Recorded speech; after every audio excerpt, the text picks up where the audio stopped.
If you have a home gym, you must know that it can get quite loud in there, and especially if you're renting, you might want to have ways on how to make your gym quieter for yourself and for people around you. But if you're not renting, that's even better because then you can start making modifications where if you're renting, it's more temporary fixes. Now, the first thing that you'll want to do is usually in a home gym, there's a lot of noise, which can cause a lot of echo, especially if you have a big room with nothing on the wall. This is quite a large room. You can't see the rest of the room from this angle, but I've added acoustic panels onto the wall to drown out the echo. So you can do that, or you can also add acoustic foam, which they're a lot cheaper. Typically, an acoustic panel will be between $50 to $100 each, or you can actually build them yourself. I'll have links in the description below of not only the products I'm talking about in this video, but also if I have a video that specifies something like this one, where I build acoustic panels for less than $10 each if you can build 12 of them. Now, after you're done drowning out the echo, sound deadening the wall, now it's time to sound deaden the floor. And by doing that is by adding some mats on the floor, rubber mats. If you're going to be doing any type of jumping or any type of equipment that causes vibrations like this exercise bike, well, having a mat underneath it to absorb a lot of that vibration is going to make a huge difference. Also, if you have weights and you tend to drop them on the floor, having the mat is going to help. But also, you should have silencer pads. That's not only going to make it a lot quieter in the gym, but it's also going to make it so that people underneath you, if you have a home gym in a rental and there's people underneath you, having a weight that you just want to drop on the floor is not really a great idea. But if you have a silencer pad, then you can just drop it on the pad and people underneath you is not going to hear a thing. Now, this silencer pad is just a jiu-jitsu mat. That's all I use for if I want to drop a weight on the floor. But these types of weight aren't really what you typically drop on the floor anyway. But it works. It works. It works.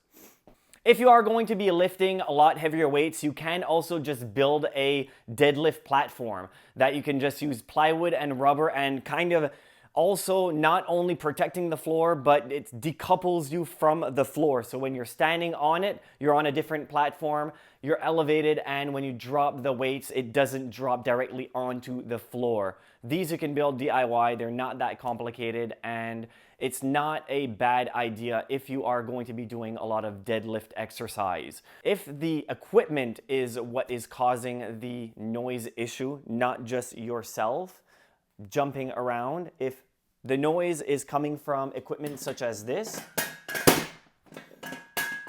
even if you do it very gently, that's kind of gentle, but it makes a lot of noise because almost all of the gym equipment, it's metal on metal. What you can do to mitigate this is use some tape on where the metal hits the metal, and it will make it so you don't have the banging every time metal hits metal. So this goes for any type of exercise equipment where you can add some rubber tape where it won't really affect anything other than noise. And even if you don't want to modify your equipment, one thing that you should always do is maintain your equipment. A lot of the times, a lot of the equipment will become that it starts to squeak. Adding a little bit of oil where it's turning and where it's squeaking, maintaining your equipment will just make it last longer, and it will make it so it doesn't start to make unnecessary noises. But if your home gym is not already built, if you're renting and you're trying to think, I have people living underneath, and what type of equipment can I buy that is not as noisy as having a bunch of dumbbells and dropping them on the floor? Well, one thing that you can do is just using your own body weight by doing push-ups, pull-ups, where you can just attach it to the door frame. And instead of using dumbbells, you can use a resistance band. Now, this will not only take a lot less space, it's a lot cheaper to use bands and to use your own body weights versus buying a whole lot of equipment that can make a lot of noise. But this is just a tip that if you don't already have a home gym, or you're just trying to find equipment that is a lot less noisy and that you can still get a great workout.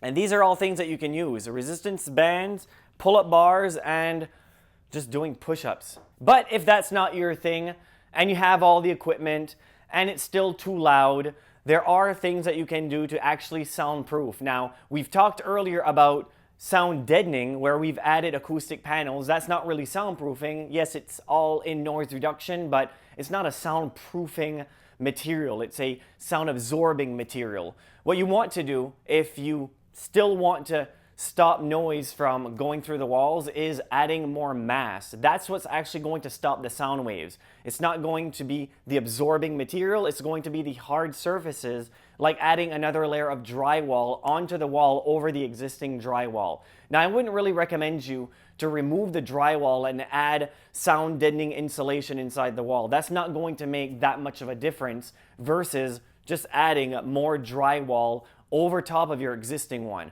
The drywall that I would use is 5/8 inch drywall. It's a little bit thicker than your typical 1/2 inch drywall. It stops more noise, and it's just a few dollars more than 1/2 inch. So go ahead and add some drywall, buy some outlet extenders, and that will actually stop noise versus just absorbing noise with the acoustic panels. The acoustic panels are going to make it less echoey, where the extra drywall is going to make it so the sound waves don't go through the wall. But you can also add things in between the drywall, something like mass-loaded vinyl, which it's thin rubber type material that is extremely heavy, and usually it's between 1 to 2 pounds per square foot. Now, it's quite expensive, but it does work pretty well at blocking more noise than just adding an extra layer of drywall. More drywall you add, the more room you lose inside your room. So just add an extra layer of drywall and put some mass-loaded vinyl in between the 2 layers of drywall, but make sure to add it all over the wall. If you have a big wall and you're just thinking of doing half, it's not going to work. When adding an extra layer of drywall or mass-loaded vinyl or both, you have to do the entire wall. You can't just do half, because then it's not really going to work the way that you would expect. It's not going to block that much noise if half of the wall is soundproofed and the other one is not. So there you have it. Hopefully your gym's a lot quieter. If you want more information on how to soundproof the wall and do it on budget, or even better yet, below budget, the video right there will show you how, and will show you many more ways than what I talked about in this video. So make sure to go watch that, and if you have any questions, leave them in the comment section below. Thank you very much for watching. Until next time, assuming that you subscribed.